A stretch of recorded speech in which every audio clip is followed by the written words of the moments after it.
우리 생윤어들 반갑습니다. 오늘 고생 많았죠? 그리고 아직 궁금한 문제들이 남아있죠? 저랑 1번부터 한번 꼼꼼히 짚어보겠습니다. 자, 1번 준비해 주세요. 윤리학의 분류에 관한 문제가 나오고 있어요. 발문은 기억에 들어갈 진술로 가장 적절한 것은 무엇인가 라고 했는데, 이러한 문항의 경우에 나의 입장과 어떤 사람들의 입장 두 가지가 나오죠. 일단 나는 윤리학이 옳은 행위란 무엇인가 라는 문제를 탐구하는 학문이고, 도덕적인 행위를 정당화하는 규범적인 근거를 제시해야 된다라고 얘기하고 있어요. 그러니까 이론 규범 윤리학적인 성격을 토대로 해서 실제적인 문제에 적용하고 해결하는 실천 문제, 실천 윤리학까지 모두 포함해서 규범적인 성격을 명확히 드러내주고 있는데요. 규범 윤리학은 여러분들 잘 알고 있는 것처럼 옳고 그름에 대한 가치 판단을 하게 돼요. 그래서 옳음에 대해서 그 당위적인 성격을 갖고 그것을 행위와 실천으로 연결시키는 것을 중요하게 생각하죠. 그것에 비해서 어떤 사람들은 그 가치 판단이나 행위 문제보다는 옳다와 같은 도덕적인 언어를 분석하는 것을 주로 해야 된다라고 본대요. 그래서 이 어떤 사람들의 경우에는 분석 윤리학, 그래서 메타 윤리학적인 성격을 갖고 있습니다. 그럼 이 메타 윤리학은 기억이라는 점을 간과하고 있다라고 나의 입장에서 이야기할 때 1번부터 한번 보죠. 도덕적 탐구가 학문으로 성립 가능한가를 검토하는 거, 또 당위가 아닌 사실의 형식으로 제시해야 된다는 거. 이 중에 제가 첫 부분에서 말씀드린 것처럼 규범 윤리학이라고 하는 것이 옳고 그름에 대해서 판단하고 옳음이라고 하는 것에 대한 당위적인 방향성을 갖고 있어요. 그것에 비해서 메타 윤리학의 경우에는 그런 당위보다는 사실, 가치 판단보다는 사실의 형식으로 진술되는 것을, 제시되는 것을 중요하게 생각할 수 있겠죠. 세 번째, 도덕 현상의 가치 중립적인 기술을 핵심적인 과제로 봐야 된다. 혹은 도덕적인 추론의 형식적 타당성 검증을 주된 과제로 삼아야 된다. 라고 하는 이 지점들은요, 메타 윤리학이 간과하는 지점은 아니다라고 볼 수 있을 거예요. 그래서 네 번째 선지, 도덕적인 실천을 위해서 보편적인 도덕 원리를 정립하는 것. 그래서 규범 윤리학적인 측면에다가 두 번째 줄, 규범적인 근거를 제시해야 된다라고 했었던 이론 규범적인 성격을 잘 나타내주고 있어서 나는 규범 윤리학으로서 보편적인 도덕 원리를 정립해야 된다라고 생각하는데, 어떤 사람들은 메타 윤리학의 관점에서 나의 이런 강조점을 간과하고 있다라고 하는 진술 4번이 맞겠죠. 예. 그럼 이제 나머지 진술에서는 이게 어떤 지점에서 틀린가, 이게 혹은 어떤 윤리학을 이야기하는가 등등을 되짚어보면서 복습해 볼 수 있는데, 1번 메타 윤리학은 윤리학의 학문적 섭리 가능성을 탐구하는 것을 중요하게 여겨요. 두 번째, 도덕 규범에 대해서 사실의 형식으로 제시해야 된다라고 보고 있는데, 일단 나의 입장에서는 사실의 형식으로 제시해야 되는데 저 사람들은 그것을 간과하고 있다라고 하는 이유의 진술이나 비판이라고 하는 것이 이 제시문에서 맞지 않겠죠. 또 도덕 현상의 가치 중립적인 기술을 핵심 과제로 삼는다라고 했는데, 이러한 부분들은 도덕 현상 자체를 가치 중립적으로 기술한다라고 하게 되면 기술 윤리학적인 관점을 갖고 있는 사람이 그걸 간과하고 있는 사람에게 해줄 법한 비판의 구도로 적절하겠죠. 이것에 적절하지 않죠. 그래서 또 맞지 않죠. 다섯 번째, 추론의 형식적 타당성 검증을 주된 과제로 삼는다라고 했는데, 그것을 메타 윤리학은 간과하고 있는 것은 아니기 때문에 또 적절하지 않죠.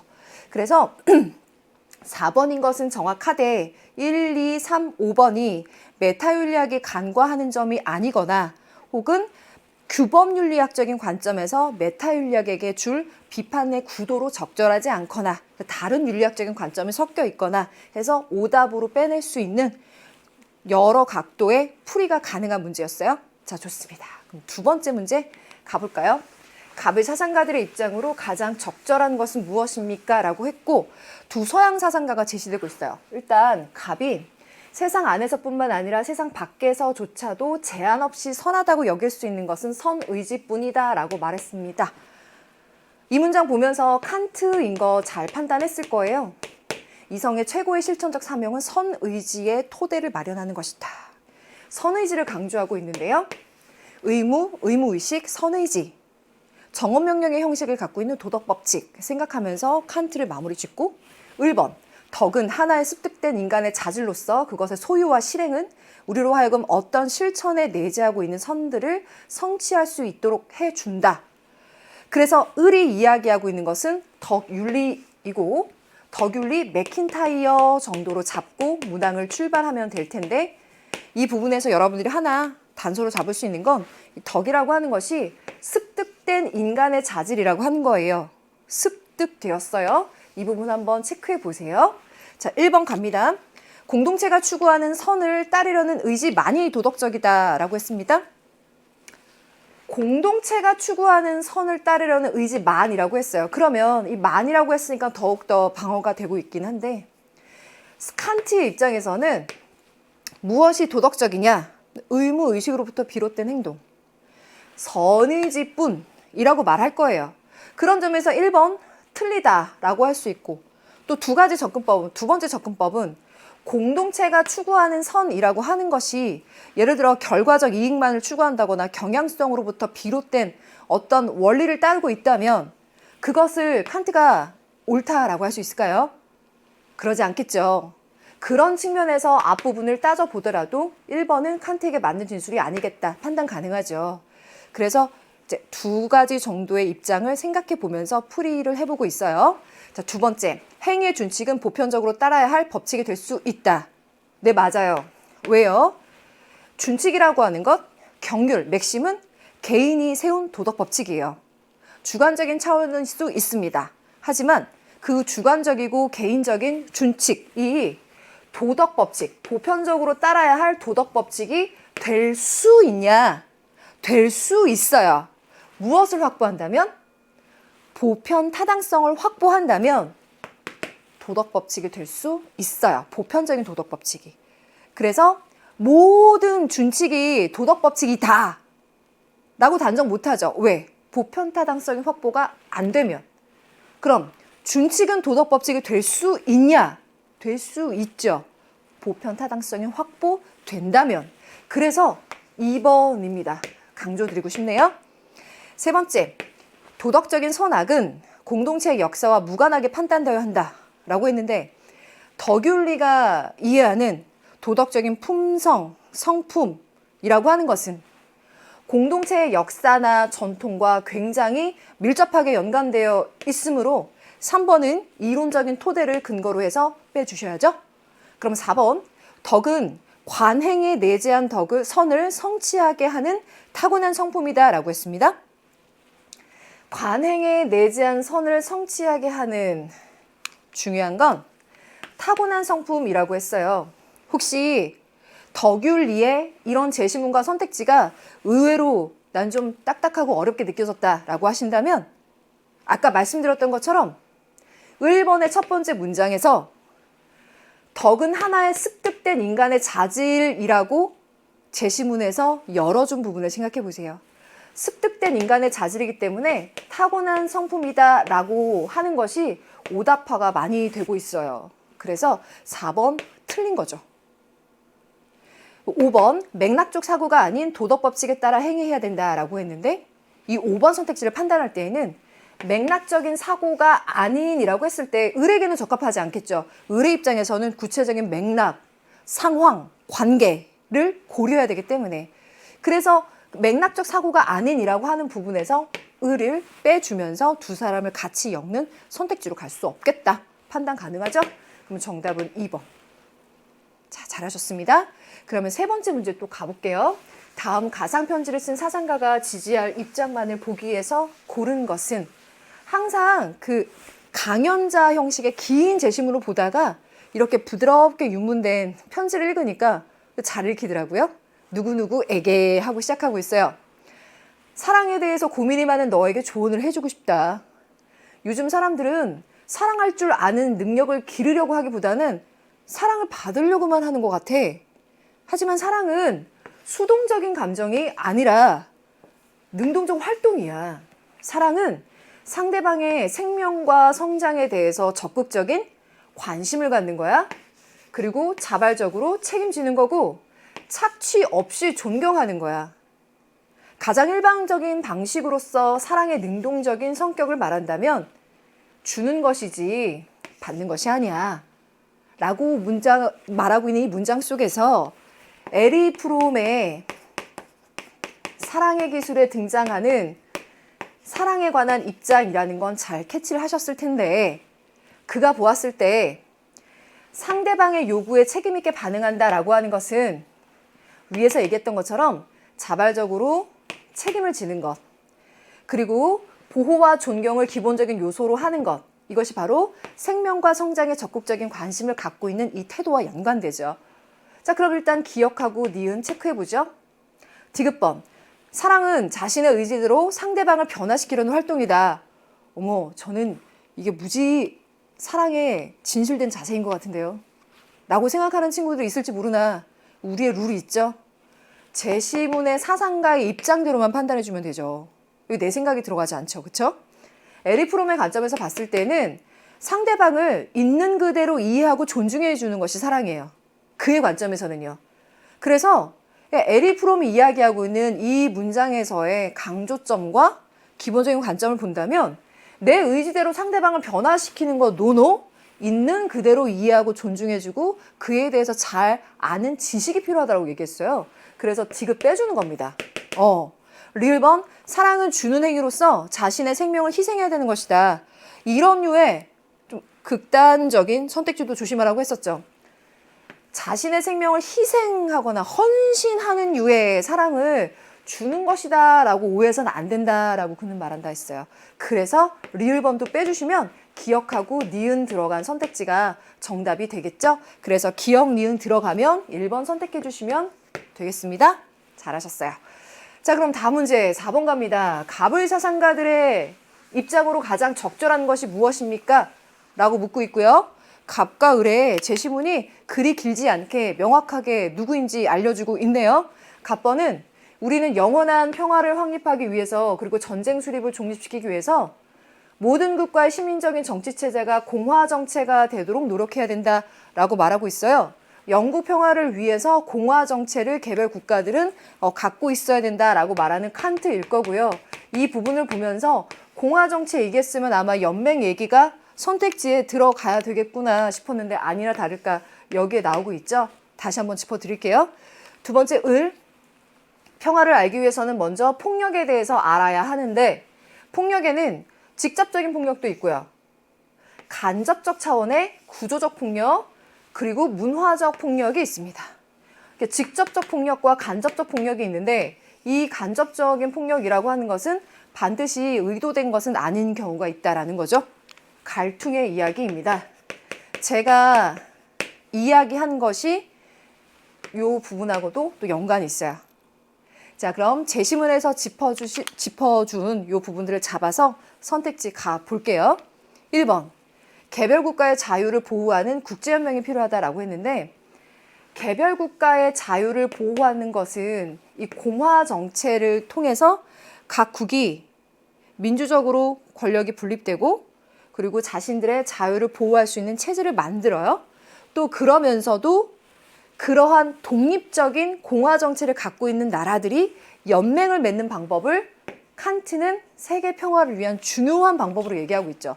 그래서 칸트가 생각하는 더 이상 전쟁이 일어나지 않는 영원한 평화를 누릴 수 있는 방법, 이룰 수 있는 방법에 대한 해법은 연맹이에요. 그 연맹으로 가기 위해서 기본적으로 각 국들은 공화 정체여야 되는 거죠. 이 두 가지가 완전 중요한 짝꿍이에요. 그래서 일단 1번이 맞아요. 그럼 이제 2번부터 뭐가 틀린 걸까를 정확히 짚어내야 마음이 좀 편하겠죠. 2번 볼게요. 다른 국가의 체제 변화를 위한 강제력 사용은 허용된다라고 했는데 타국에 대한 강제력 사용은 옳지 못하다 했어요. 그래서 2번도 틀리고요. 세 번째, 비의도적으로 발생하는 폭력은 문화적 폭력에 국한되냐. 문화적인 폭력뿐만 아니라 구조적 폭력이라고 하는 것도 비의도적으로 발생할 수 있다라고 했잖아요. 그래서 또 X입니다. 4번, 직접적인 폭력과 구조적인 폭력은 서로 영향을 주지 않는다라고 했는데 그렇지 않죠. 구조적인 폭력이라고 하는 것은 직접적인 폭력, 영향 주고 이 서로에 영향을 줄 수 있는 것. 이 꼭지점 사이에서 어디서부터 시작하고 어떻게 영향을 주고 이들 사이는 굉장히 이들 사이는 긴밀하게 서로 영향을 주고 받게 된다라고 이야기하고 있죠. 그러니까 서로 영향을 주고 있지 않는다라고 하는 건 틀립니다. 다섯 번째, 평화조약의 체결은 영원한 평화의 실현을 보장하냐? 갑의 논의에서 연맹이 굉장히 중요하다고 했죠. 평화 조약을 체결한 것뿐만이 아니라 연맹을 통해서 이 평화의 실현을 지키도록 노력하는 거, 또 국제법의 질서를 따르는 거, 이런 류의 노력들이 요구됩니다. 평화 조약을 체결한 것만으로 영원한 평화의 실현을 보장한다라고 할 수는 없죠. 그래서 X입니다. 그러면 옳은 것은 1번이고 나머지가 틀린 이유 짚으면서 그럼 1번이 맞는 것 같다. 체크 잘 하셨나요? 예, 수고하셨습니다. 칸트의 영구평화론은 특히나 더 빈도수가 많이 나오는 문항이니까 잘 챙겨 놓으세요. 그럼 5번 문제 가겠습니다. 가의 가불병 사상가들의 입장을 나그림으로 탐구해요. A부터 D에 들어갈 적절한 질문만 보기에서 있는 대로 고른 것이 무엇이냐라고 했는데 제시문에 가불병 3사람 들어가 있고 문항의 덩치가 크죠. 그러면 제시문에 들어가 있는 짧은 문장 속에 명확한 단서를 줍니다. 그 단서를 꼭 잡아야 되겠죠. 갑의 경우에는 이성은 없지만 생명이 있는 피조물인 동물을 폭력적이거나 잔인하게 다루는 것은 자기 자신에 대한 인간의 의무와 대립한다 라고 얘기했어요. 그러니까 동물 존재에 대해서 함부로 하는 것은 인간의 의무와 대립한다 라고 하는 것은 인간이 동물에 대해서 갖고 있는 간접적 차원의 의무를 이야기하는 칸트에게서 굉장히 잘 나오는 문장이죠. 그럼 두 번째 문장 갈게요. 유기체는 고유의 방식으로 자신의 선을 추구하는 목적론적 삶의 중심이다 라고 하는 첫 번째 문장부터 봅시다. 을이 이야기하는 자신이 갖고 있는 고유한 선이라고 하는 것은 생명을 생존, 성장, 발전, 번식시키는 고유한 자신의 선을 이야기하고 있어요.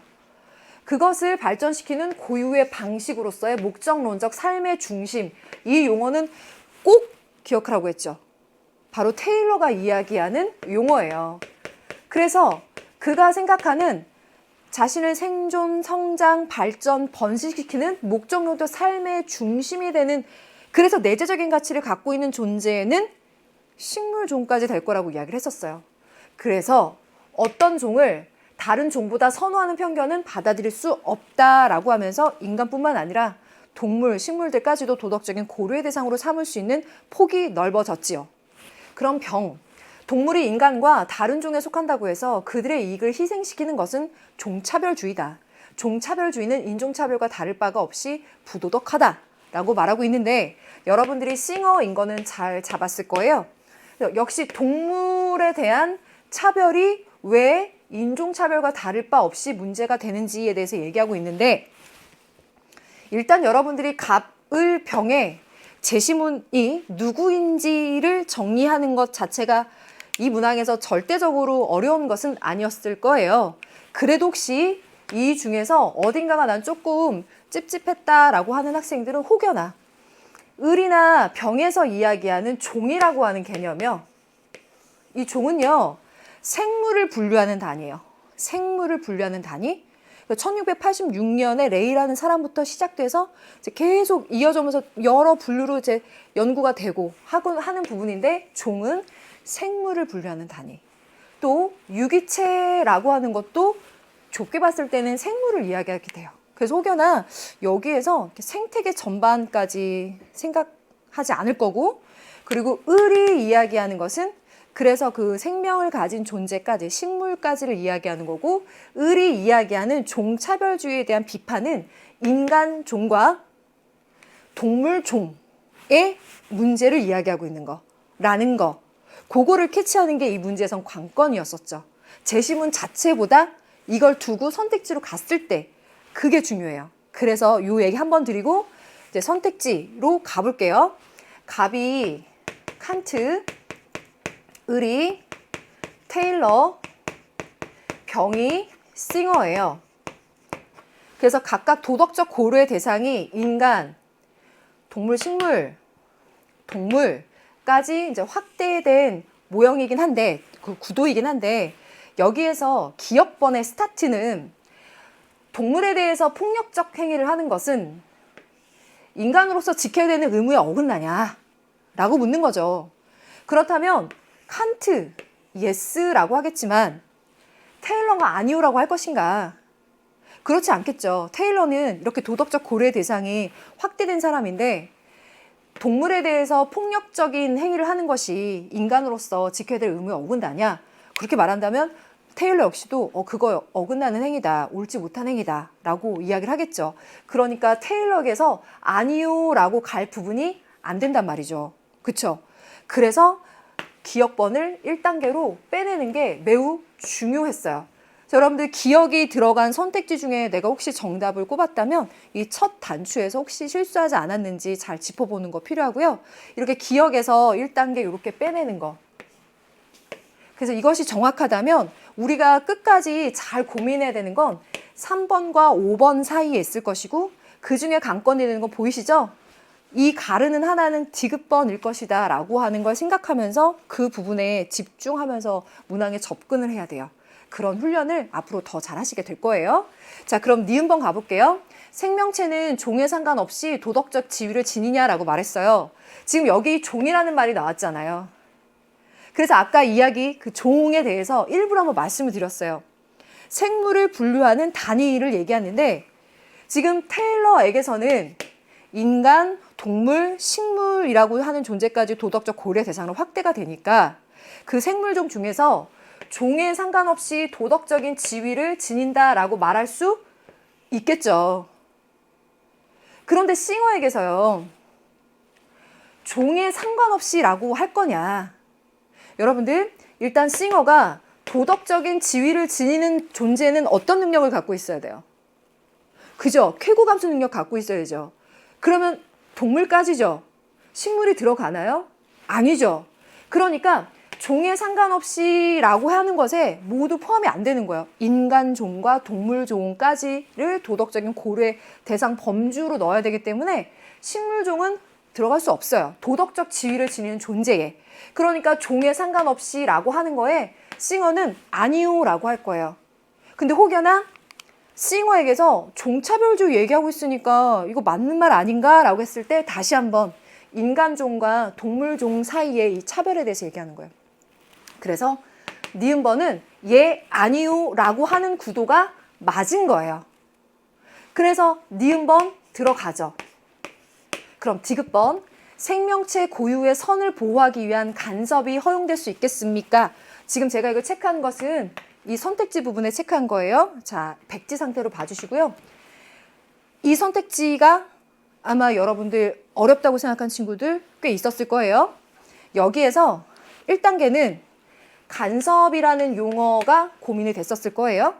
그럼 이 문제에 접근할 때 아마 여러분들이 동원한 개념은 테일러가 이야기한 인간의 의무로서 제시되는 4가지. 불침해, 불간섭,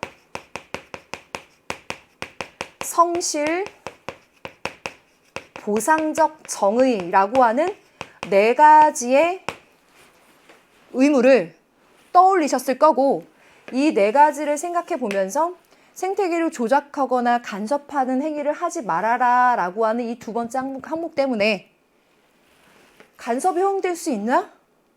안 돼야 되는 거 아닌가? 라고 일단 생각해 보셨을 거예요. 그런데 2번째 단계로 그런데 생명체가 갖고 있는 고유한 선을 보호하기 위한 간섭이라면 어떻게 되는 걸까? 이거 뭔가 걸리는데? 하고 생각하셨죠? 그랬다면 잘하셨어요.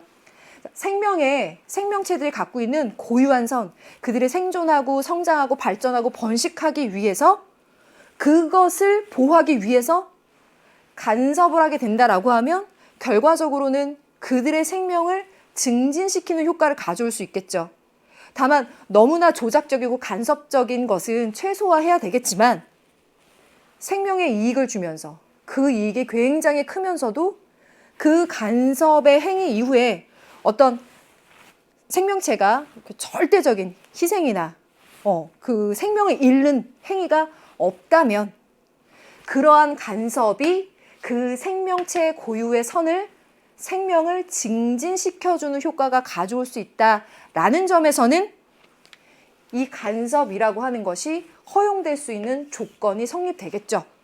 그렇게 봤을 때 이 불간섭이라고 하는 원칙이 있으되 지금 얘기한 것처럼 그 간섭이라는 행위가 생명에 큰 이익을 주면서도 영원히 생명을 잃게 되는 존재가 없다면 그러한 제한 조건 내에서 간섭 행위를 최소화하는 그런 조건 내에서 불간섭이 일어날 수 있다. 그때에는 다른 성실이나 보상적인 정의가 앞서고 불간섭이라고 하는 것을 이러한 간섭의 허용 범위 내로 이야기할 수 있게 되는 순위가 또 조정이 되죠.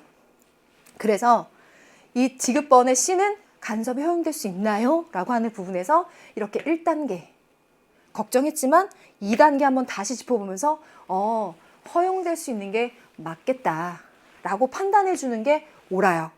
그래서 지급번이 맞는 거예요. 자, 그러면 화면을 넘겨보면요. 보세요. 니은하고 디귿이 남아있잖아요. 네, 그래서 디귿이 들어가는 요 선지가 맞게 되는구나 라는 감이 조금 오실 거예요. 그럼 리을을 한번 확인해 보는 거죠. 인간과 동물의 동일한 양의 고통은 동일하게 고려해야 됩니까? 라고 말했을 때 싱어가 이야기하는 이익평등 고려 원칙이라고 하는 거 이퀄 콘시더레이션 해야 된다라고 하는 게 이퀄 트리트먼트는 아니다라고 하면서 조심스럽게 오답화되었었던 예전에 수능 문항들이 있었는데 지금 이 문장 동일한 고통에 대해서는 동일하게 고려한다라고 하는 것은 맞는 진술이죠. 이익평등 고려 원칙에 대한. 그래서 리을번 맞는 거죠. 네.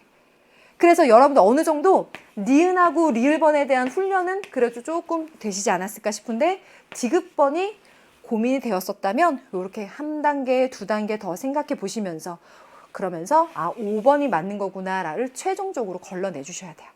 그래서 1단계 기억을 빼내기 그리고 3번과 5번 남아있는 상태에서 디귿이 맞다라고 하는 걸 판단해내는 게 이 문제에서는 이 3점을 가르는 킬포가 됐죠.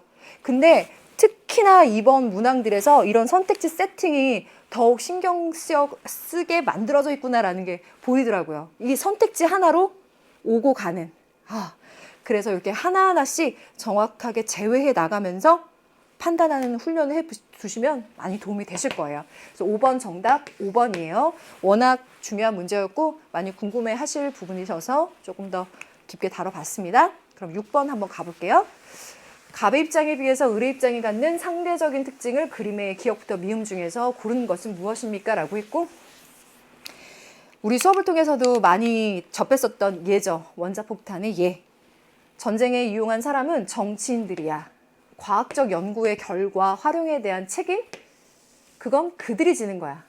과학자는 연구로 발견한 진리를 공표할 책임만 지녀. 갑의 입장에서 과학자의 책임은 진리를 발견하고 그것을 공표하는 책임만을 지니는 내적 책임이라고 표현해 줄 수 있겠죠. 그것을 어떻게 활용하느냐, 이용하느냐, 그 결과가 어떠냐는 그들이 사용한 그들에게 있다라고 보는 갑에 비해서 핵무기 개발이 가져올 희망보다 공포를 먼저 생각해야 되는데 과학자는 과학기술이 가져올 결과의 모호성과 가늠할 수 없는 파급력이 초래할 위험에 주목해야 돼. 그럼 1번이 이야기하고 있는 건 내적 책임뿐만 아니라 외적 책임도 강조하고 있다라는 걸 알 수 있겠죠. 내적 책임이라는 걸 기본적으로 무시하지 않을 테니까 외적 책임이라고만 일단 써볼게요. 그러면 갑번이 결과 활용에 대해서는 그들의 책임이야에 비해서 1번은 결과에 대해서도 과학자의 책임 영역이야 라고 하고 있으니 갑에 비해 을이 X축 과학기술의 활용 결과를 과학자가 책임져야 한다라고 보는 정도가 높죠. 그래서 X축은 높고 Y축 과학기술 연구와 관련된 과학자의 책임을 축소해야 돼. 이건 낮겠죠. Y축은 낮아요. 그럼 G, 과학자가 과학기술의 사회적인 영향력을 성찰해야 된다라고 보는 정도는 높겠죠. 그럼 G축이 높아요. 그럼 디귿축이 되겠죠. 그래서 정답은 디귿 들어간 3번이겠고요. 요 디귿축이 정답으로 들어가는 게 잘 없는데 신선했어요. 네, 그래서 과학기술과 윤리에 관한 문제였습니다.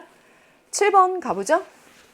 다음을 주장한 사상가의 입장으로 가장 적절한 것은 주어가 문화산업이에요. 이 사상가는 상품화된 예술을 문화산업이라고 칭하고 있죠. 근데 그 문화산업에 대해서 좀 비판적인 관점으로 이야기하고 있어요. 근데 제시문을 읽어보면 굉장히 되게 납득이 되는 논리를 갖고 있기도 하고, 또 하나는 제시문 속에 탁탁 박혀 있어요.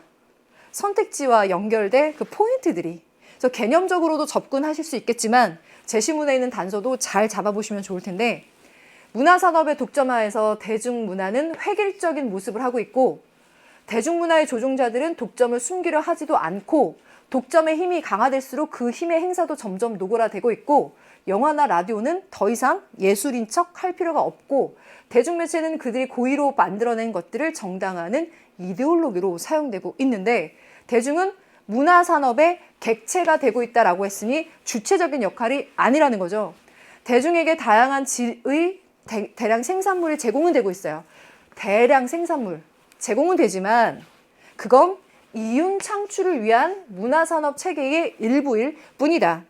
그래서 문화산업을 즐기는 대중들은 주체가 아니고 비판적이지도 못하고 이것들을 수동적으로 소비하고 있는 상태가 되고 있다라고 안타까워하고 있는 아도르노의 관점이에요. 그러면 그가 봤을 때 문화산업이 확산될수록 인간의 몰 개성화 경향은 감소되겠는가?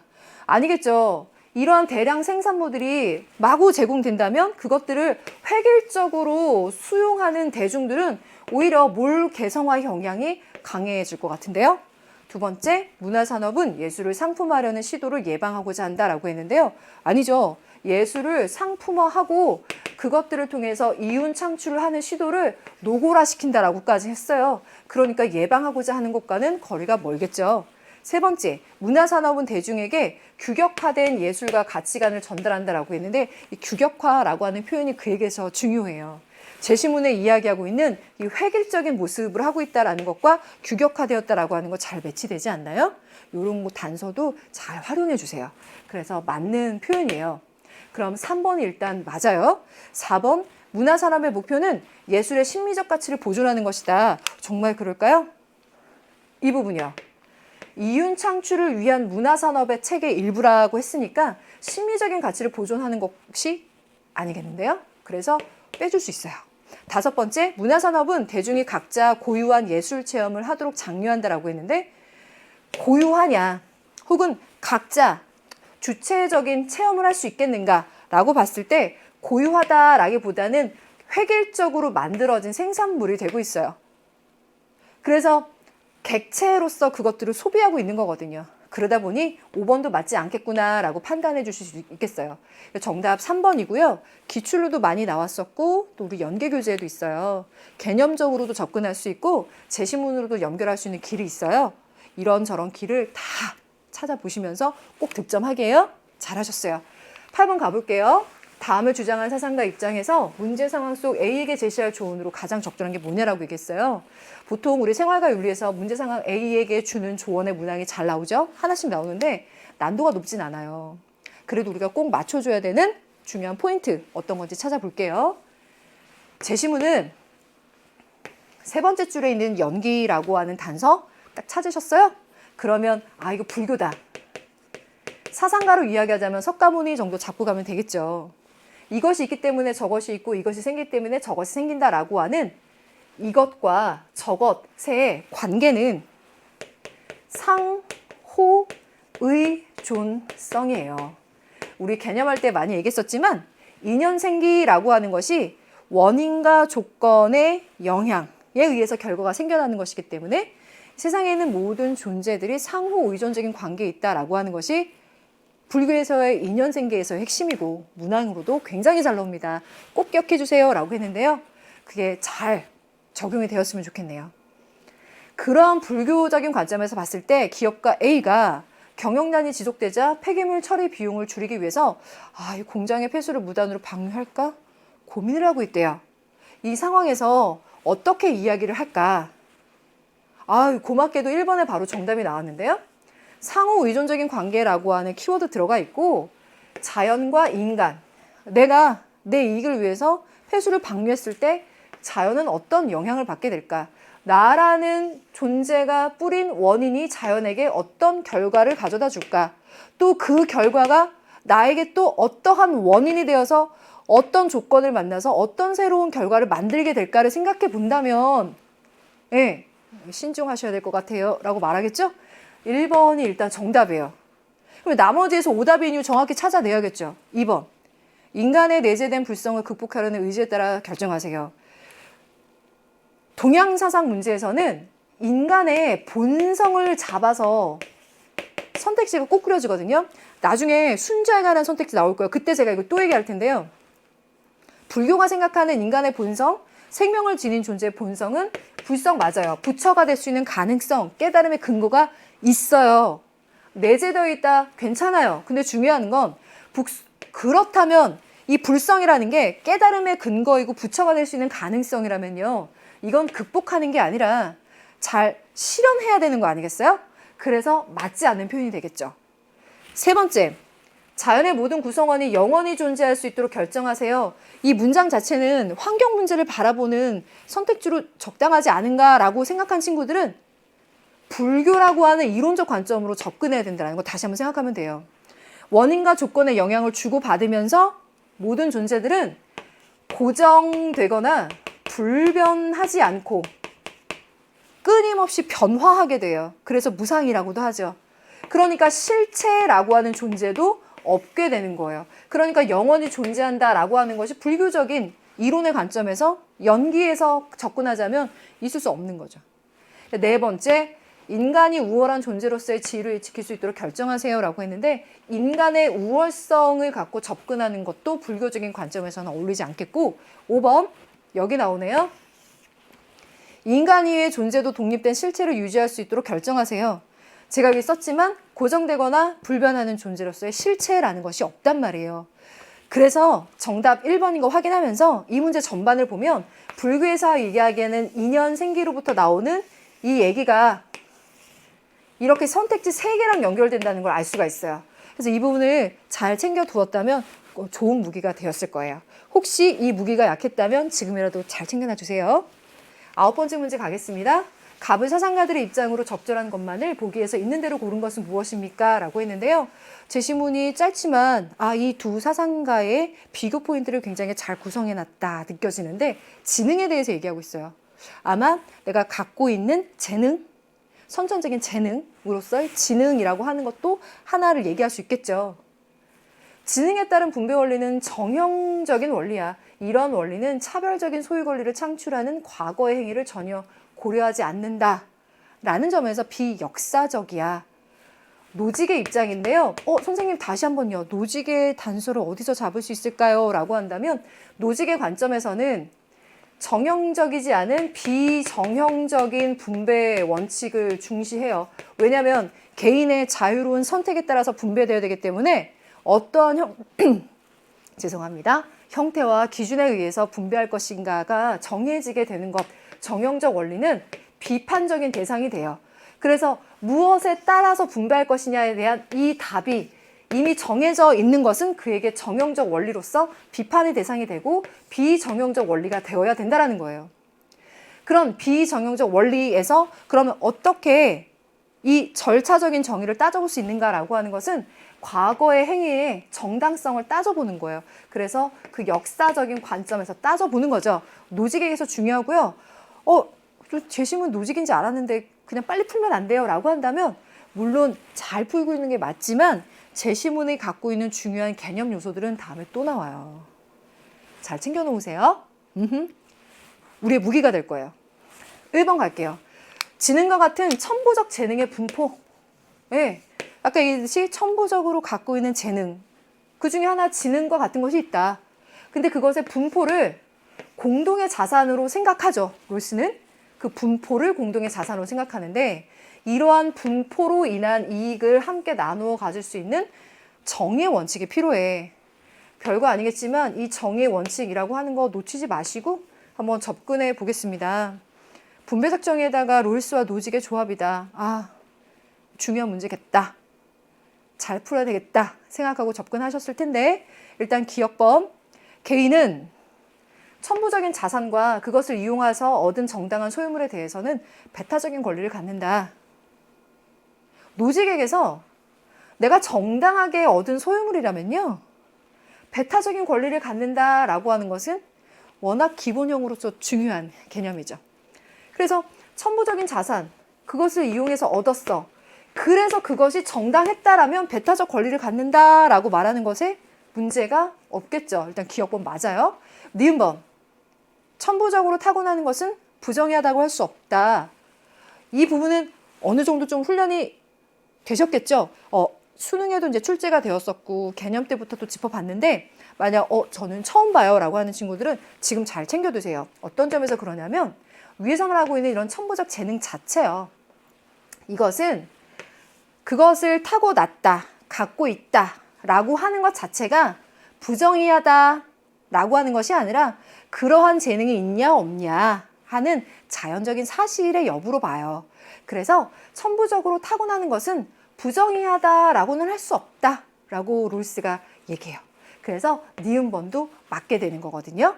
그래서 기억 니은까지는 잘 오셨나요? 그럼 또 지읒 볼게요. 개인은 사회적 협동의 공정한 체제의 규칙에 따라 얻은 모든 것에 대한 권한을 갖는다. 우리 친구들이 지읒 가지고 조금 고민하지 않을까라는 생각을 하면서 저도 문제를 풀었는데, 아마 생윤러들은 알 거예요. 생윤 선택지에서 모든이라는 이 단어가 굉장히 중요한 사상가에게서 들어갔을 때 갖는 그 파워가 있어요. 네. 더군다나 나 롤스를 공부를 하긴 했는데 문제를 많이 풀어보거나 이런 것이 조금 자신이 없어 라고 하는 친구들은 제시문에서 그것에 분포로 인한 이익을 함께 나누어 가질 수 있는 이란 얘기를 하다 보니까, 함께 나누어 가진다라면 모든 것에 대한 권한을 갖는다라고 말할 수 없는 거 아닌가? 라고 뇌 의식이 흘러갈 수도 있거든요. 그래서 디귿번이 꽤나 중요한 역할을 하고 있어요, 이 문제에서는. 그래서 로이스 입장에서 보자면 사회적 협동의 공정한 체제 규칙이라는 게 뭐겠어요? 이게 바로 정의의 원칙을 이야기하겠죠. 그 사회 구성원들이 우리의 의무와 권리를 규정 지을 수 있는 사회 체제나 제도에 대해서 결정하는 것이 굉장히 중요한 분배적 정의의 숙제라고 했어요. 그래서 그 분배적 정의에서 이 공정한 체제의 규칙을 따른다면 그것은 절차적 정의가 성립된 거예요. 그렇다면 그 절차적 정의가 성립된 것, 정의의 원칙을 따른 공정한 소유권에 대해서는 권한을 갖는다라고 얘기하고 있는 거예요. 그래서 디귿번 맞아요. 예를 들어서 요 선택지 한번 불러드릴게요. 21학년도 9월 18번에 롤스하고 노직이 나왔을 때 이 선택지가 나온 적 있어요. 개인은 정당한 소유권에 대한 배타적 사용권을 지닌다. 한번 다시 뒤집어서 풀어보시면 이런 느낌 아실 거예요. 그래서 디귿번이 꼭 들어가는 거. 리을번, 사회적 약자를 위한 분배 원리가 정의의 원리에 포함되어야 된다라고 말했는데요. 갑에게는 어울리지 않죠. 그래서 이 문제에서 그나마 고마운 게 리을번이 빠진다는 거예요. 그래서 적어도 내가 지금 이 문제에서 고민이 많이 됐다면 나 리을번이 빠지는 건 확실한 것 같아 라고 조금 더 자신이 섰다면 2번, 3번, 5번 중에는 고르지 않는 것. 그리고 1번과 4번을 고민할 때 제가 아까 처음 얘기 드린 것처럼 디귿번에 있는 이 선택지가 우리한테 새로운 거, 모든이라는 말이 들어간 것에 우리가 흔들릴 수 있는 거, 이것 때문에 디귿의 파워가 엄청 컸을 거예요. 그래서 1번과 4번 중에 그래도 접근하셨다면 잘하셨고 디귿번이 들어가야 맞는 거구나 라고 판단하셨다면 득점을 하셨겠어요. 그래서 이런 문제들은 앞으로도 계속 훈련하면서 우리가 더욱 탄탄해져야 되는 중요한 포인트가 되겠습니다. 자, 여러분들 1번, 4번 중에 정답 뭐? 4번 이렇게 해주시면 돼요. 아, 잘하셨어요. 자, 10번 가보겠습니다. 갑을 사상가들의 입장으로 가장 적절한 것이 무엇인가 라고 얘기하고 있는데, 갑번은 참으로 지혜를 사랑하는 사람들이 통치자들이 되어야 돼. 그래서 철학자가 통치자가 되거나 통치자가 철학자가 되어야 된다라고 말하는 철인 통치를 딱 냄새 맡으셨나요? 플라톤이겠죠. 그러면서 상인이 전사계층으로 옮기려고 하거나 전사가 통치자계층으로 옮기려고 한다면 국가는 파멸될 거야. 그러니까 각자의 고유의 덕을 살릴 수 있는 각자의 역할에 충실할 것을 이야기하죠. 굳이 표현하자면 분업화된 것을 이야기하고 있고요. 거기에서 역할 교환이 이루어지면 안 된다라는 것까지 기억해 봅시다. 그럼 1번 갈게요. 어질고 능력 있으면 순서를 기다리지 않고 등용이 돼. 서인의 자식도 학문에 힘쓰고 행실이 바르고 예를 쌓아서 본성을 극복하면 관리가 될 수 있어. 1번 보면서 아, 유교 사상가이겠는데 라고 감 잡으셨다면 잘 접근하셨고요. 그 중에서 을이 이야기하고 있는 것은 예를 특히나 강조하면서 본성을 극복한다라는 거예요.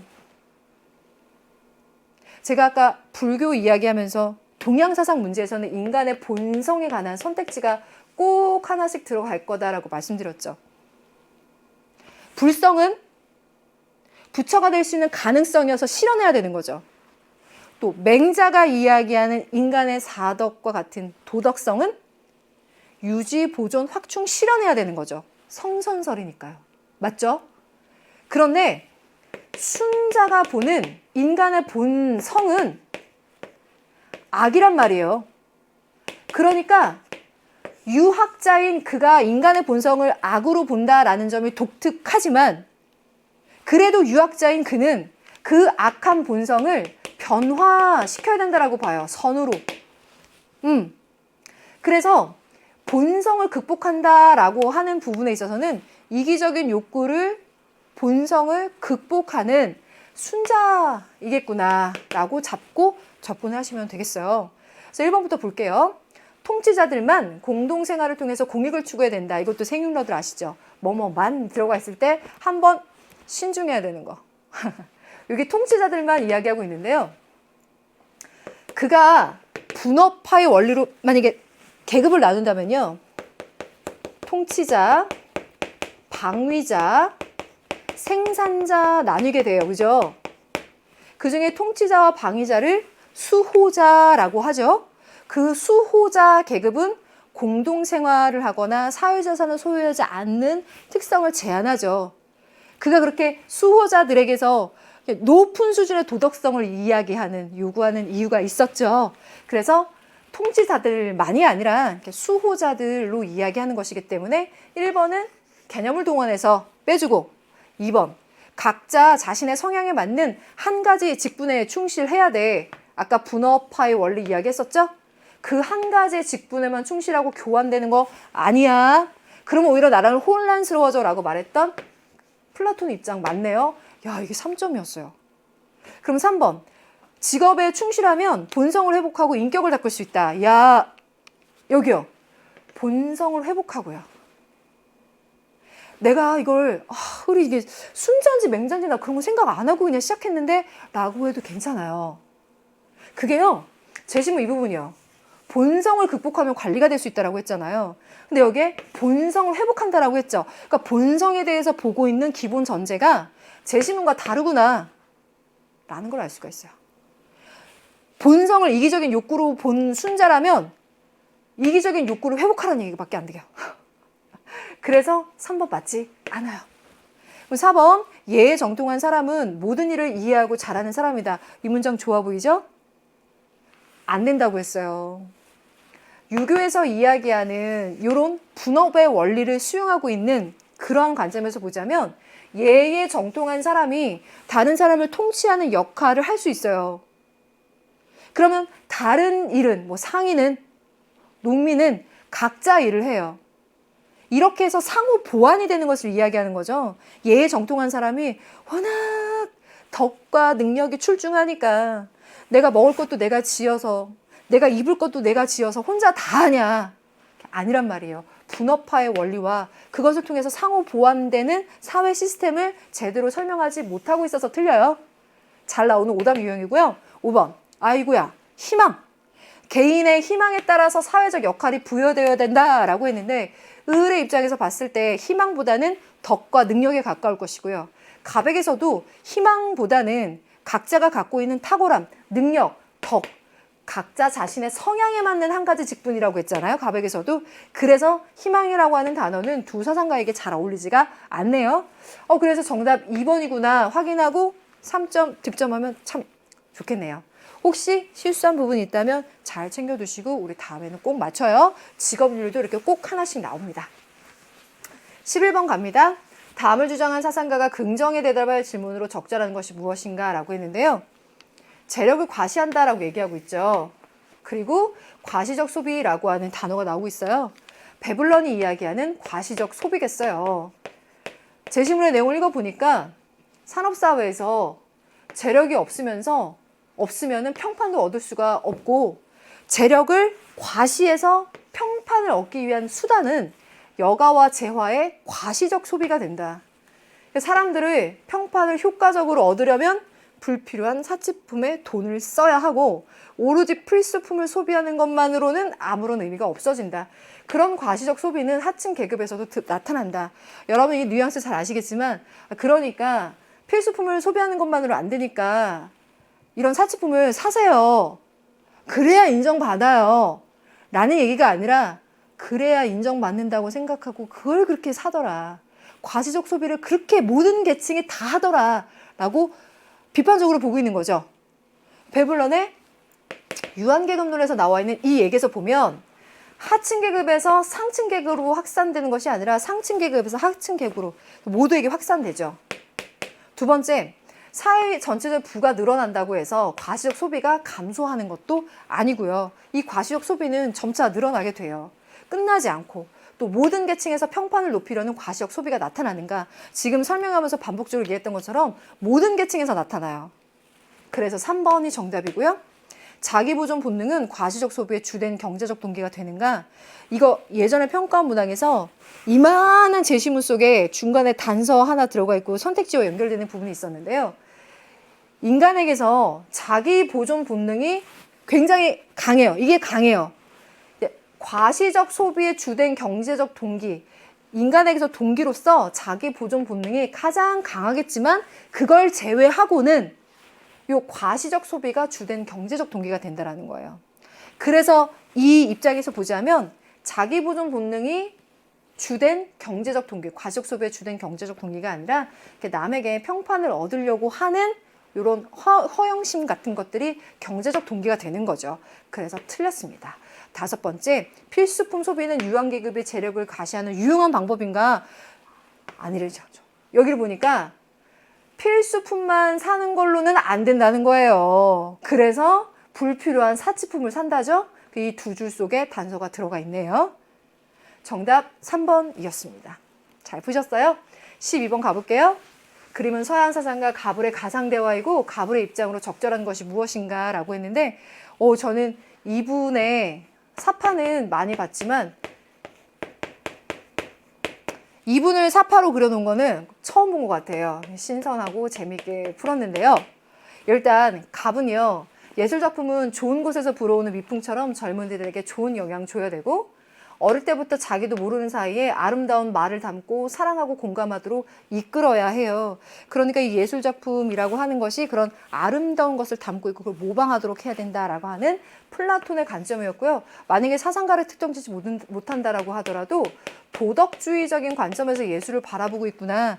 이거 괜찮죠? 그러면 을은요. 역시 사상가를 특정짓지 못한다, 예술가를 특정짓지 못한다라고 해도 예술작품에 도덕적이다, 비도덕적이다 라고 그런 작품이다 라고 하는 건 없다는 거예요. 도덕의 잣대를 들이대지 않겠다라고 하는 거죠. 그래서 예술 안에서 완벽함을 추구할 뿐 예술 밖에서 완벽함을 찾지 않아요. 예술이란 아름답고 섬세한 형태, 고상한 색채로 사람들을 즐겁게 해주는 것. 그래서 아름다움을 위한 것이지 어떤 사회적인 요구나 도덕적인 잣대를 들이대지 말아야 된다. 예술가의 창작, 독립적인 영역을 보장해줘야 된다라는 관점이겠죠. 그래서 사상가를 특정짓지 못한다고 해도 심리주의적인 관점 깔고 1번 예술작품은 인간의 품성 함양에 중요한 역할을 해야 된다. 도덕주의적인 관점에 맞는데요? 그러면 또 2번부터 오답 확인.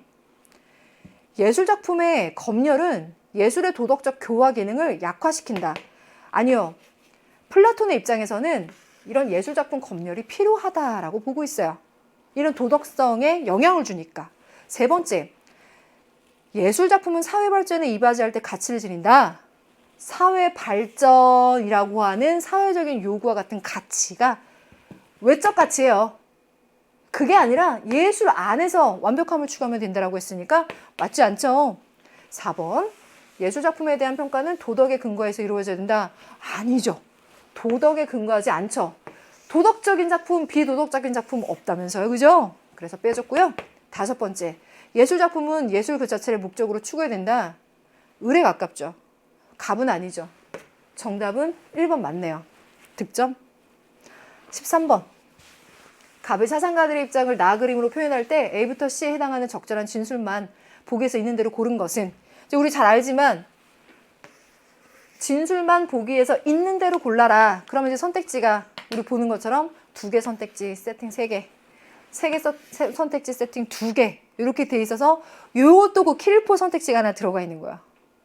자, 그러면 갑이 이야기하는 원주의 의무는 이익평등 고려의 원칙, 얼마나 멀리 떨어져 있고 어떤 공동체에 속하느냐 중요한 기준 아니다. 그래서 여러분들 갑은 싱어다. 잘 찾아내셨을 거예요. 그럼 을은 합당하게 정의로운 자유적 만민과 적정 수준의 만민이 불리한 여건에 의해서 고통받고 있는 사회에 대해서 부담해야 될 의무다. 을이 이야기하고 있는 것은 롤스다. 재심은 그래도 신속하게 판단하셨죠? 그러면 기억범, 빈곤에 처한 모든 사람들을 균등하게 원조해야 해. 싱어가 이야기하는 이익평등 고래 원칙이다라고 하는 것이 세계 시민주의 관점에서 고통을 줄이고 이익을 증진시키자라고 하는 것이지, 빈곤에 처한 모든 사람을 균등하게 원조한다라는 것은 아니잖아요. 그리고 기억 선택지가 이 문장에서는, 이 문항에서는 굉장히 중요하네요. 일단 빼주는 스타트가 되니까요. 그리고 내가 잘 접근했다면 3번과 5번 중에 정답이 있을 거고, 그렇다면 리을이 관건인 문제야. 그럼 다시 기억, 니은번 가볼게요.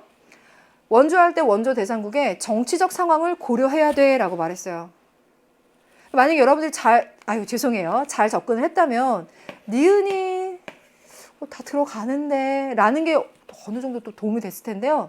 니은은요, 원조 대상국의 정치적 상황을 고려해야 돼에서 일단 롤스가 이 부분을 강조할 것이다 라고 하는 개념이 1단계 동원이 됐을 겁니다. 그죠?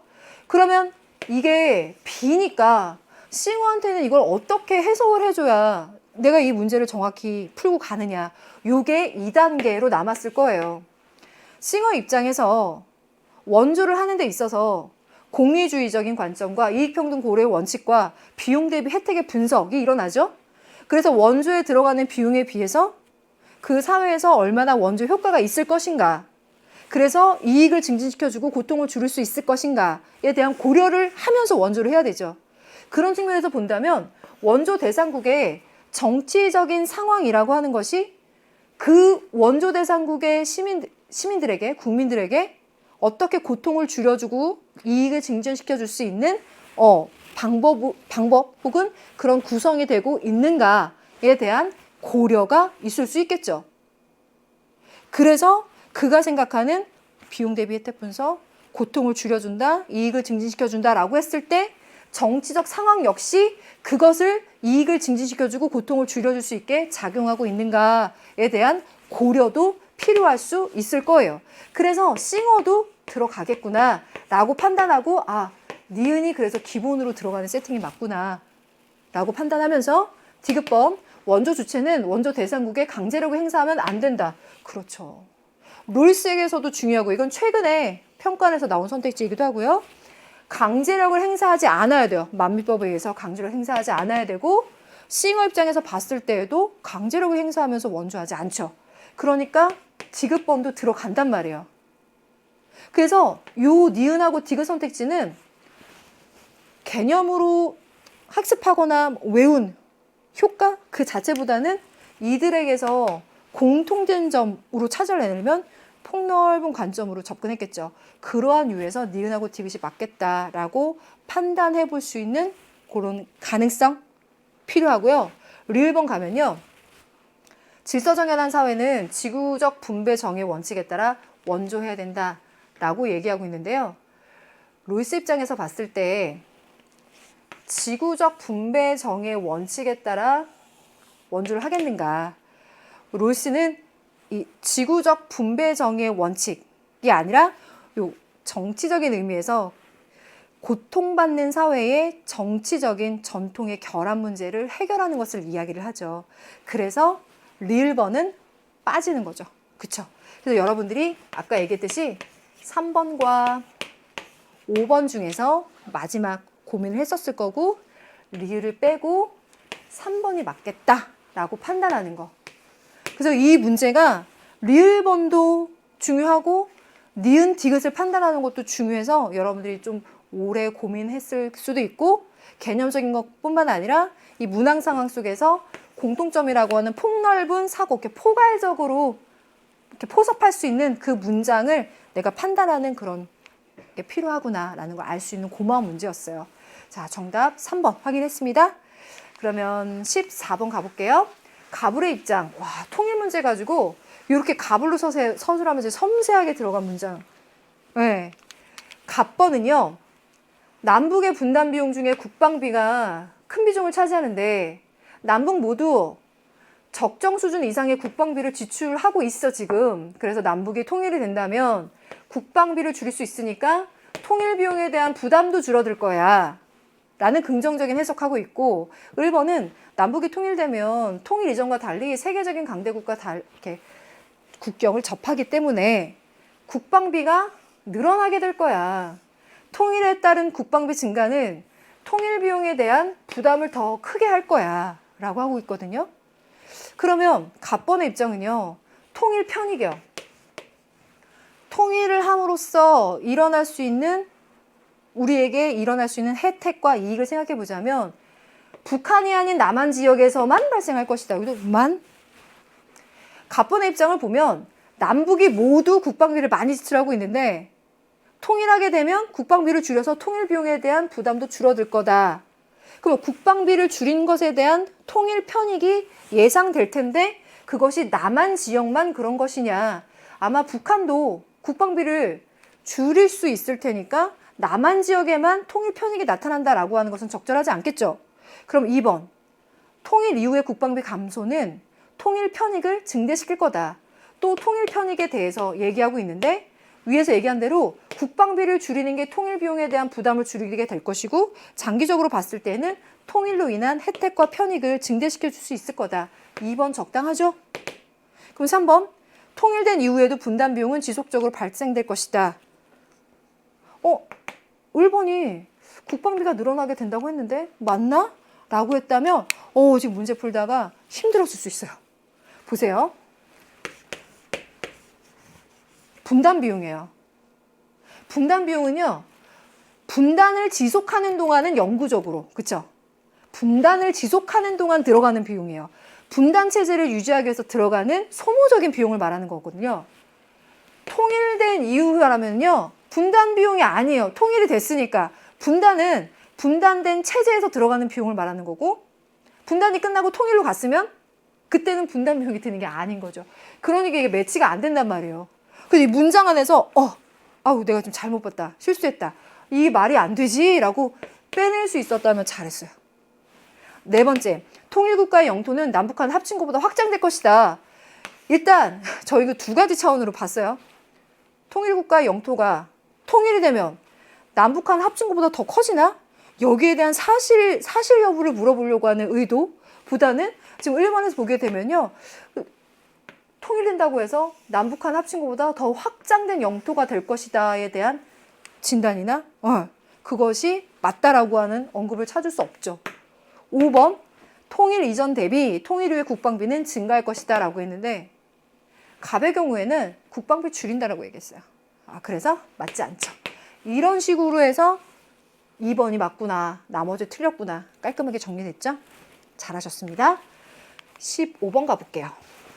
갑의 사상가들의 입장으로 적절하지 않은 거 얘기하고 있고 국가에 대해서 얘기하네요. 국가를 이야기할 때 사회계약설이나 아리스토텔레스 관점에 대비가 잘 나온다라고도 했었는데 이번에 또 그 구도가 나와서 고마웠는데요. 갑번은 국가는 자연의 산물이야. 개인보다 앞서 있어. 국가는 전체야.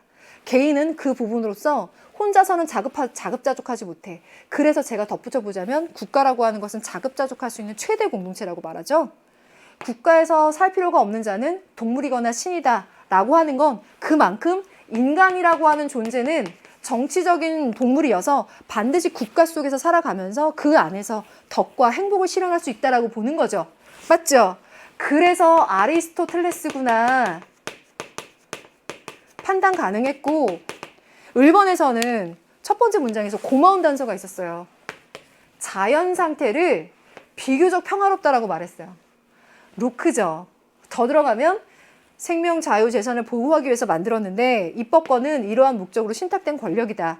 여기에 개념을 하나 더 동원하면 입법권과 행정권을 분립하는 것을 이야기하는 로크였어. 맞아. 그럼 이 사람은 사회계약론적인 관점이니까 인간의 본성에서 자연적으로 발생했다라고 보는 아리스토텔레스와 사회계약론자들의 대립 구도가 꽤 나오는 출제되는 구도라고 했던 거 기억이 나신다면 1번부터 가볼게요.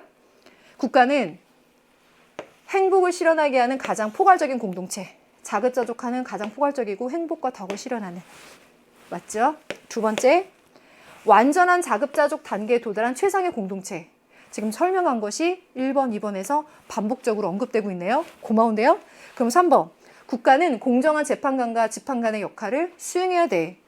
설명하면서 얘기했던 것처럼 입법권과 행정권이 분립이 되어 있어요. 이권이 분립되어 있다라고 하는 것은 재판관과 집행관의 역할을 충실히 하면서 국가가 할 수 있는 역할을 잘 설명해주고 있고 4번 국가는 국민의 생명과 재산을 자의적으로 다루면 안 되죠. 왜요? 신탁된 권력이고 계약에 의해서 발생한 건데. 네, 그래서 4번 맞는 진술이에요. 적절하지 않은 거 5번 국가 질서는 통치자가 절대 권력을 가져야 유지된다? 그렇지 않죠. 또 특히나 1번이 이야기하는 것은 통치자의 절대 권력 이야기하지 않고 있어요. 그래서 적절하지 않은 거 5번. 잘 푸셨습니다. 16번. 갑을 사상가들의 입장만을 보게서 있는 대로 고른 것은 삶과 죽음의 윤리 나왔네요. 사람도 잘 섬기지 못하면서 어떻게 귀신을 섬길 수 있겠어? 삶에 대해서도 잘 알지 못하면서 어떻게 죽음에 대해서 알겠어? 미능사인 언능사기, 미지생 언지사 잘 나오던 부분이죠. 네, 공자의 언급이고 공자에게서 도덕적인 삶이 중요하다라고 보는 부분이었어요. 그래서 도덕적인 삶보다는 사후세계에 관심을 가져야 된다라고 하는 거 1단계로 틀렸단 말이죠. 최소 3번과 5번 중에 압축이에요. 두 번째 을, 진인, 지인, 진인, 천인 외워두세요 했었죠. 도가, 장인, 장자. 그러면 장자적인 관점에서 삶을 기뻐할 줄 모르고 죽음을 싫어할 줄 몰라. 기뻐함과 싫어함이라고 하는 것을 분별을 넘어서라는 거죠. 그래서 바로 여기죠. 생사를 분별하는 태도에서 벗어나라. 분별적으로 보는 그 태도를 벗어나라. 이 좋은 편이죠. 기뻐함과 싫어할 줄도 모른다라고 한 태도에서 벗어난다라고 하는 거 꼭 들어가 줘야 되겠습니다. 의연이 가고 의연이 온다. 그래서 초연함을 이야기를 했었죠. 그러면 니은번을 봐야죠. 죽은 사람에 대한 애도는 예에 맞게 표현해야 된다. 그래서 애도의 예를 중시한다라고 했었던 거 들어가고요. 리을번이요. 내세 행복을 위해서 선한 행위를 반복해야 된다라고 했는데 선한 행위를 갑도 이야기할 수 있겠지만 내세의 행복을 위해서가 아닌 거예요. 오늘 학교 수업에도 이거 얘기해 줬었는데 사후세계, 내세, 유교와 도가에서 나오면 잘 봐. 오답내서 잘 봤다. 얘기했었는데 잘 풀어줬길. 그래서 리을번 틀렸죠. 리을번 빼주는 거예요. 그러면 3번이 정답이다가 이래저래 확인되면서 3점이에요. 너무 소중하죠? 잘하셨어요. 17번 갑니다. 가불병사 상가들의 입장에서 서로에게 제기할 수 있는 비판을 나아 그림으로 표현합니다. 문제 덩치 크죠? 그러면 재심을 해서 정확히 누구인지 단서를 알려줘요. 갑번은 형벌의 남용은 인간을 개선시키지 못해. 종신노역형만으로도 가장 완강한 자의 마음을 억제시키기에 충분한 엄격성을 지녀. 베카리아. 형벌은 본질적으로 해악이야. 왜? 고통을 유발하니까. 벤담. 공리의 원리에 의할 때 형벌이 근거나 실효성이 없는 경우, 유익하지 않거나 불필요한 경우 형벌은 부적할 수 있어. 그러니까 조건부적 판단을 하겠다라는 거죠. 병번. 형벌에서 이분은 반드시 센터죠. 형벌은 사법권의 인형이고 도덕법칙에 따라 의혹되는 바고 범죄와 보복은 동등해야 돼. 형벌의 질과 양은 보복법에 따라서 결정돼야 돼. 칸트예요. 베카리아, 벤담, 칸트의 구도거든요.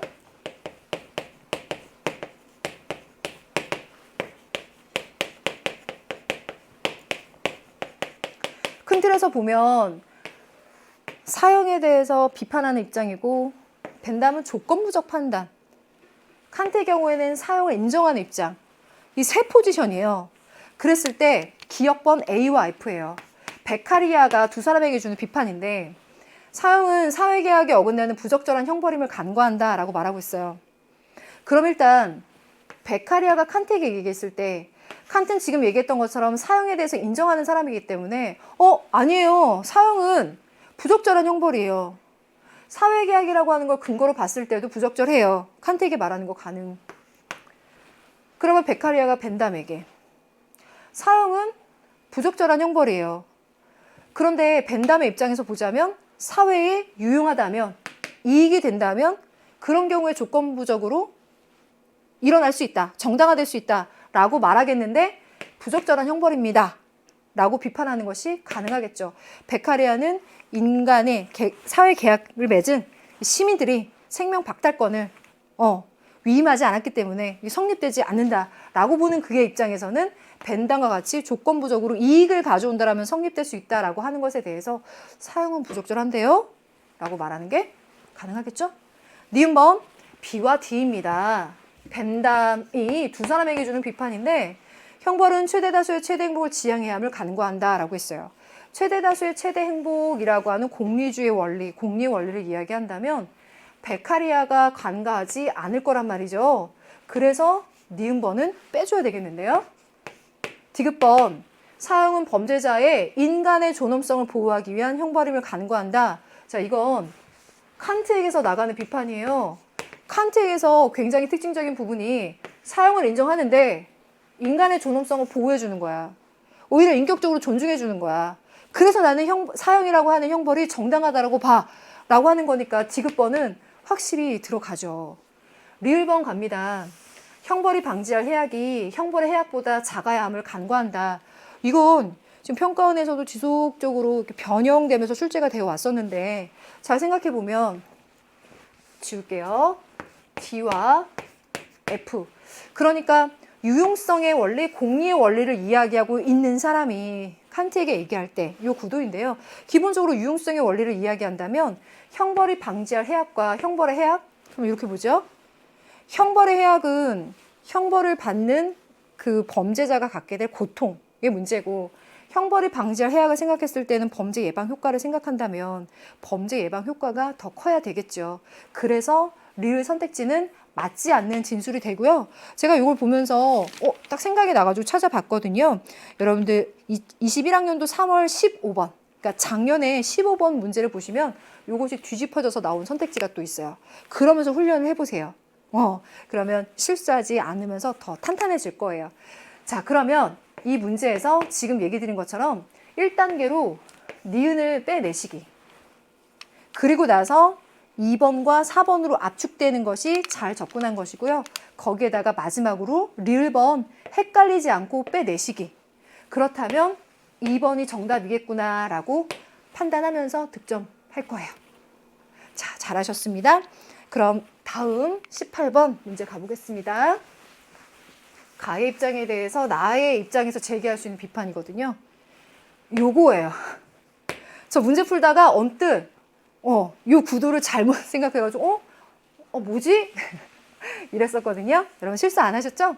가의 입장에 대해서 나의 입장에서 제기하는 비판인데, 가는 뇌사를 죽음의 기준으로 인정하자라는 입장이에요.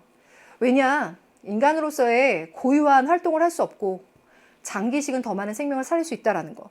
그러니까 인간에게서 삶과 죽음을 판단하는 데 있어서 또 인간으로서의 삶의 뇌라고 하는 것의 판단 기준으로서 가장 중요하다라고 하는 입장. 장기식이라고 하는 좀 사회적인 유용성에서 접근하는 입장. 이 두 가지를 근거로 대고 있고, 나는 죽음의 기준이 될 수 없다라고 하고 있어요. 심폐기능이 유지되고 있다면 죽은 게 아니니까 죽은 사람으로 보고 장기이식을 하게 되면 생명의 존엄성 해치게 된다라고 보고 있는 그의 입장에서 가에게 해줄 수 있는 이야기는 무엇인가라고 보면요. 전반적으로 볼게요. 1번, 유용성의 극대화, 사회적인 선, 장기이식, 이 세 가지 얘기예요. 지금 가번이 뇌사를 죽음의 판정 기준으로 인정합시다 라고 얘기할 때는 장기식을 통해서 더 많은 생명을 살리는 것이 더 좋지 않을까요? 옳지 않을까요? 라고 하는 입장이잖아요. 그래서 거꾸로 가볼게요. 4번, 장기식을 확대해서요. 사회적인 선, 즉 유용성의 극대화를 가져오는 것이 좀 더 현명한 판단 아닐까요? 라고 가는 생각하고 있는 거예요. 그렇죠? 그러니까 비판의 구도가 아닌 거죠. 그러면 3번, 뇌 기능 상실이 죽음을 판단하는 유일한 기준이냐? 좀 가번은 유일한 기준이다라고 보고 있는 거예요. 그래서 간과한다라고 할 수 없죠. 정답은 그래서 5번이죠. 인간의 가치를 해칠 수 있어요. 그게 즉 생명의 존엄성을 해칠 수 있어요. 라고 하는 이 5번이 적절한 구도가 되겠죠. 잘하셨습니다. 19번, 갑은 부정, 을은 긍정이에요. 가장 적절한 것은 3번에 싱어 롤스 조합의 부정 긍정의 조합. 19번, 와, 마음 좀 급하셨을 수 있을 것 같아요. 저 역시 그런 생각하면서 문제를 풀어봤는데요. 갑은 누굴까요? 평등한 자유의 원칙과 공정한 기회균등의 원칙에 현저하게 위배되는 법. 그것에 현저하게 위배되는 법이래요. 이것도 넘기지 말고 체크해 놓으세요. 그 행위가 보다 효과적인 호소가 되도록 적절하게 계획되는 것도 중요하다고 했어요. 롤스인 건 우리가 잘 판단했고, 1번, 불복종이 중단하려는 악의 크기와 불복종이 초래할 법과 민주주의에 대한 존중의 감소 가능성 계산해봐라 라고 하면서 이 문장을 넣어준 이유가 있을 거예요. 이게 나올 만하다, 나올 때 됐다 싶었는데 문장 속에 들어가 있어서 우리가 싱어가 이 부분 역시도 시민 불복종의 대상으로 이야기하고 있구나 라는 거 문제 푸는데 중요하게 작용했어요. 고맙게 작용했죠. 또 개념에서도 짚어보기도 했었는데 1번은 일단 싱어라고 잡고 한번 가보겠습니다. 1번, 시민 불복종은 다수를 위협하고 강제하려는 위법행위인가라고 했어요. 일단 시민 불복종 자체는 도덕적으로는 정당하고 정의를 추구하는 것이나 법리적으로는 위법 행위는 맞죠. 하지만 그 시민 불복종은요, 민주주의 원칙을 존중하는 거예요. 그래서 다수를 위협하거나 강제하는 것이 아닙니다. 두 사람에게 다 적절하지 않을 텐데 특히나 확실하게 깔끔한 포인트를 하나 짚어보자면 싱어 분명히 아니라고 할 텐데 싱어는 긍정의 대답을 하는 걸 찾아야 되죠. 그래서 1번은 더더군다나 확실히 아니다.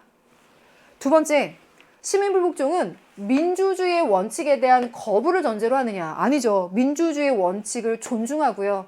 민주주의의 원칙을 훼손하는 것이 아니라 오히려 회복하는 것이라 얘기하니까 싱어의 입장에서 긍정이 아니라 부정일 거야. 롤스 역시도 민주주의 원칙에 대한 거부를 전제로 하지 않겠지만 제가 여기다가 표시하는 건 구도가 명확히 틀린 깔끔한 포인트를 마지막으로 잡자면 이라고 표시한 거고요.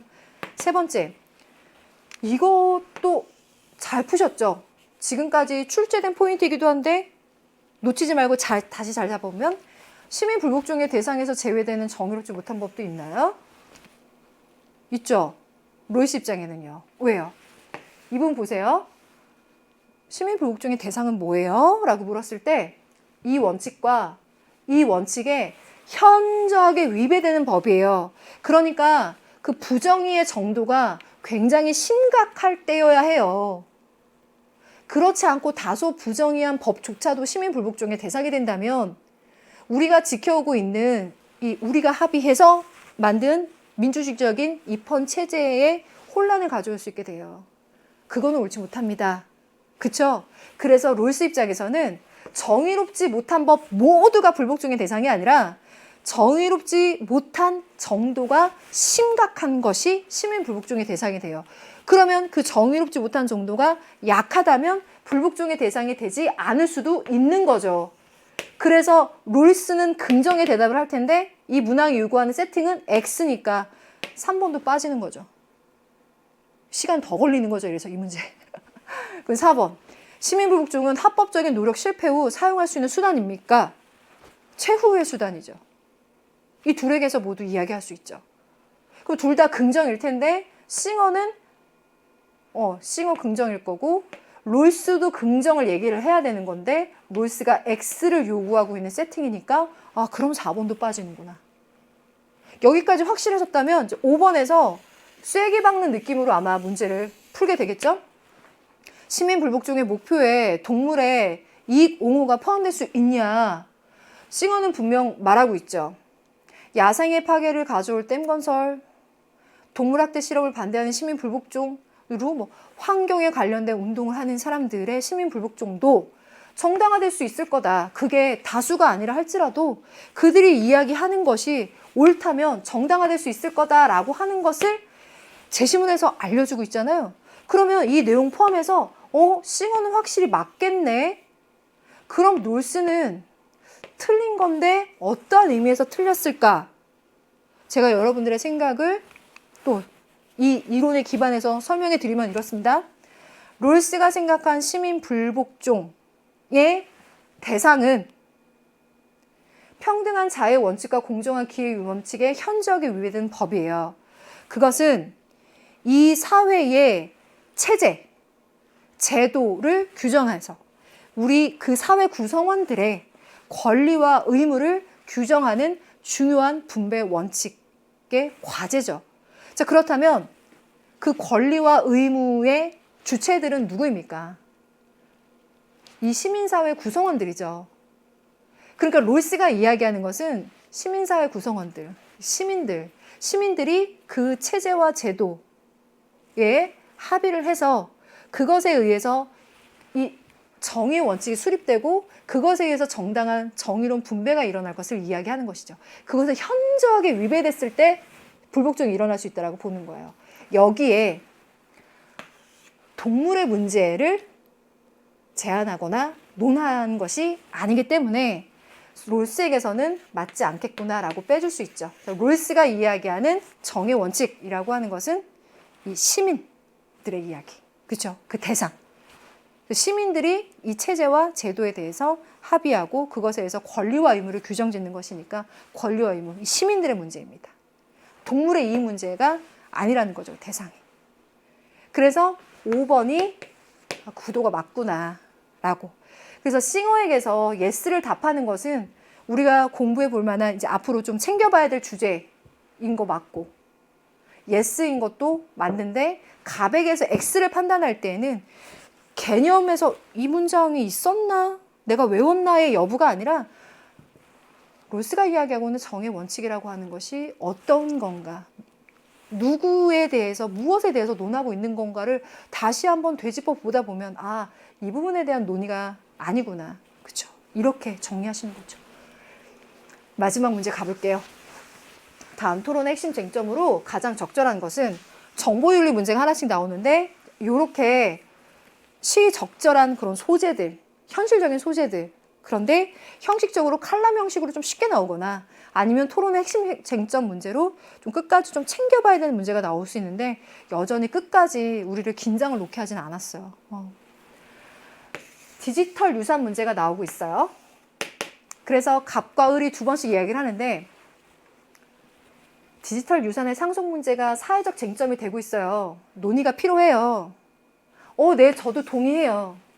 유족의 알 권리 존중하고 유익하게 활용될 수 있도록 유족에게 상속해야 돼요. 갑번. 아니에요. 유산을 상속하는 건, 디지털 유산을 상속하는 것은 사망자의 사생활이나 이치 권리를 침해하게 되니까 사망자가 공개한 디지털 유산만 제한적으로 유족에게 상속해야 돼요. 1번은 그렇지 않아요. 살아있는 사람에게만 해당되는 거니까 비공개된 디지털 유산도 공개된 디지털 유산과 함께 유족에게 상속해야 돼요. 자, 지금 여기에서는 이 디지털 유산에 대해서 갑번의 경우에는 제한적으로 상속해야 한다. 1번은 모두 비공개 디지털 유산도 공개해야 된다라고 이 부분에서 갈라지는 핵심 쟁점이 이 부분에 있는 거죠. 그러면 1번 디지털 유산 상속에 대한 공론화가 필요한 시기냐? 이 부분이요. 논의가 필요합니다. 동의합니다. 그래서 1번은 둘 다 예스의 가능성이 높죠. 두 번째, 온라인 공간에 공개된 디지털 유산은 상속될 수 있냐? 일단 공개된 거예요. 비공개가 아니라 공개된 거라면 상속될 수 있느냐? 라고 했을 때 갑을 모두 예스라고 할 것이고 을의 경우에는 비공개된 것도니까 이것도 둘 다 예스의 가능성이 크죠. 3번, 디지털 유산 상속인의 자격 요건을 설정할 필요가 있는가라고 말하고 있는데 이 제시문에서 이 유족에게 주어야 된다라고는 말하고 있지만 그 상속인의 자격 요건을 설정할 필요가 있느냐라고 하는 것도 핵심 쟁점, OX로 갈리게 되는 핵심 쟁점은 아니죠. 네 번째, 사망자의 모든 디지털 유산은 유족에게 상속돼야 되는가? 지금 얘기했던 것처럼 모든 것이냐, 제한적인 것이냐. 그래서 4번이 OX로 나눠주시는 핵심 쟁점이라면 4번이겠고 5번, 온라인에서 활동하는 사람의 이칠 권리를 존중해야 되는가라고 이야기하고 있는데 이것도 이칠 권리가 살아있는 사람에게만 해당되느냐 뭐 아니냐 요 이야기를 하고 있지만 이게 온라인에서 활동하는 사람, 온라인상에 활동하는 사람을 얘기하는 거지 살아있는 사람이냐 아니냐 이 얘기가 아니니까 이것도 핵심 쟁점으로 OX로 나눌 부분이 아닌 거죠. 그래서 정답은 4번이었습니다. 자, 이렇게 우리 20문제 모두 한번 되짚어 봤는데요. 지금을 이 3월의 학평을 시작으로 해서 더 자신감을 갖고 앞으로 이렇게 하면 되겠구나 라고 생각할 생윤러들 혹은 이런 걸 좀 더 해야 되겠구나 라고 긍정적인 자극을 받고 앞으로 나아가게 될 생윤러들 모두 응원하고 건강해야 된다는 거 잊지 마세요. 우리 전국의 생윤러들 그리고 우리 윤리쌤들 모두 건강하게 화이팅입니다. 여러분들 고맙습니다.